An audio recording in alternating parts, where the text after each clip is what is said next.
بالکل آغاز میں نے آپ کو بتایا تھا کہ سورۃ الروم مکی سورت ہے.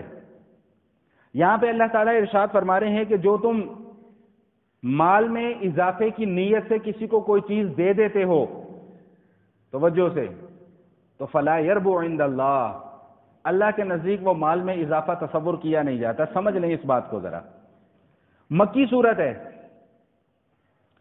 اور سود کی حرمت مکہ میں نازل نہیں ہوئی، مدینہ میں جا کر نازل ہوئی. تو معلوم یہ ہوا کہ یہاں سے مراد سود نہیں ہے، یہاں پر کچھ اور مسئلہ سمجھایا جا رہا ہے. اب سمجھ لیں ذرا، ایک معاشرتی خرابی کا ذکر کرنے لگوں. بات سمجھ میں آئی کہ نہیں یہاں تک کہ مکہ میں سود کی حرمت نازل نہیں ہوئی؟ سود کی حرمت کہاں جا کر نازل ہوئی ہے؟ مدینہ میں. اور یہ سورت کیا ہے؟ مکی ہے، سورۃ الروم، جس کے ہم مضامین پڑھ رہے ہیں. تو یہاں پہ اللہ کیا فرما رہے ہیں کہ جو تم مال میں اضافے کی نیت سے کسی کو کچھ دیتے ہو تو اس کی وجہ سے تمہارا مال بڑھتا نہیں ہے. تو معلوم یہ ہوا کہ یہ سود کے متعلق گفتگو نہیں ہو رہی، یہ کچھ اور سمجھایا جا رہا ہے. وہ سمجھایا کیا جا رہا ہے؟ کسی کے اوپر احسان کیا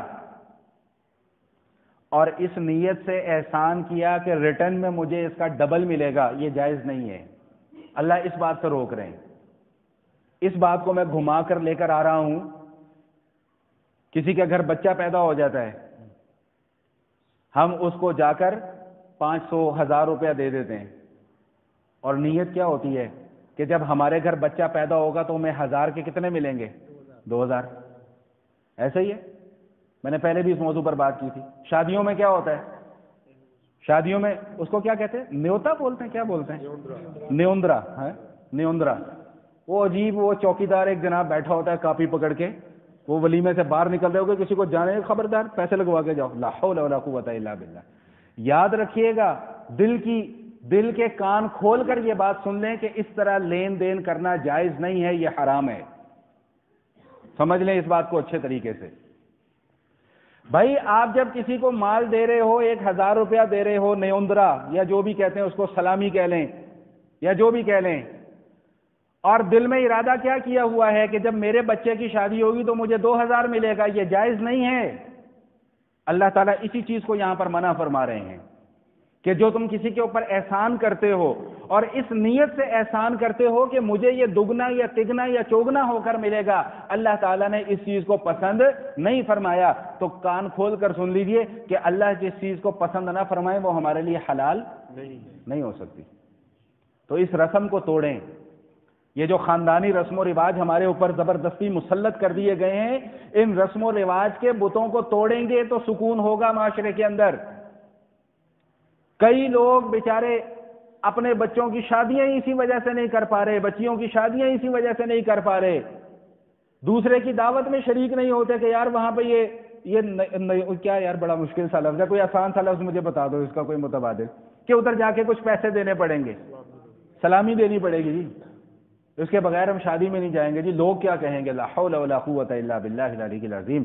آخرت میں جا کر لوگوں کو جواب دینا ہے، آخرت میں جا کر اللہ کو جواب دینا ہے. اور اللہ نے صرف اسی ایک بات کے اوپر پکڑ کر لی کہ میں نے تو اس کام سے منع کیا تھا، تم نے اس کو اپنے معاشرے کا لازمی حصہ بنا لیا، بتائیے میں اور آپ وہاں پر کیا جواب دیں گے؟ اپنے گھر کے اندر ان باتوں کو پھیلائیں کہ بھائی خدا کا واسطہ ہے چھوڑ دو یہ رسم و رواج، توڑ دو یہ رسم و رواج کے بت، کچھ نہیں رکھا ہوا ان رسم و رواج کے اندر. سنت کو اپنائیں. رسول کریم صلی اللہ تعالی وسلم کے نکاح ہوئے ہیں، حضور کی موجودگی میں صحابہ کے بھی نکاح ہوئے ہیں، حضور کی اپنی بیٹیوں کے نکاح ہوئے ہیں. کوئی ایک روایت یار کوئی منکر سے منکر روایت بھی لا کر دکھا دو کہ جس میں کہیں یہ ثبوت ملتا ہو کہ صحابہ نے آ کے حضور کو یا حضور کی بچیوں کو سلامیاں لگوائی ہوں. ہمارے بچے حضور کے بچوں سے زیادہ انوکھے بچے ہیں، ہمارے خاندان حضور کے خاندان سے زیادہ افضل خاندان ہے، نعوذ باللہ من ذالک. ایسا تصور کرنا بھی میں اپنے ایمان کو مشکوک کرنے والی بات سمجھتا ہوں. جو ایک طرف نعرے لگ رہے ہوتے ہیں صبح شام جی حضور کی سیرت، حضور کی سیرت، حضور کی سیرت ہمارے لیے سب کچھ ہے، حضور کا اسوہ ہمارے لیے سب کچھ ہے. اور بھائی کسی ایک بات پہ تو عمل کر کے دکھا دو، کوئی ایک طریقہ کار تو حضور کا اپنا کے دکھا دو کہ ہاں بھائی آج کے بعد ہمارے خاندان کے اندر یہ نیوندرے شیوندرے کا رواج ختم، آج کے بعد ایسا کوئی رواج ہمارے خاندان کے اندر نہیں ہوگا. قرآن کہہ رہا ہے، میرے کسی مولوی کا فتویٰ نہیں میں آپ کو سنا رہا، قرآن کی بات آپ کو سنا رہا ہوں. کہ وما آتیتم من ربا لیربو فی اموال الناس فلا یربو عند اللہ، کہ اگر کسی کو کچھ دے رہے ہو اس ارادے سے کہ واپسی پر ہمیں ڈبل ملے گا تو فلا یربو عند اللہ، اللہ کے نزدیک ایسا مال بڑھتا نہیں ہے، گھٹتا ہی ہے. ایسے مال کے اندر برکت نہیں ہوتی. برکت کس مال کے اندر ہوتی ہے؟ برکت اس مال کے اندر ہوتی ہے جو محض اللہ کی رضا کے لیے، اللہ کو خوش کرنے کے لیے کسی کو دے دیا جائے اور واپسی کی اس میں امید نہ رکھی جائے کہ بھئی مجھے واپس بھی ایسا ملے گا.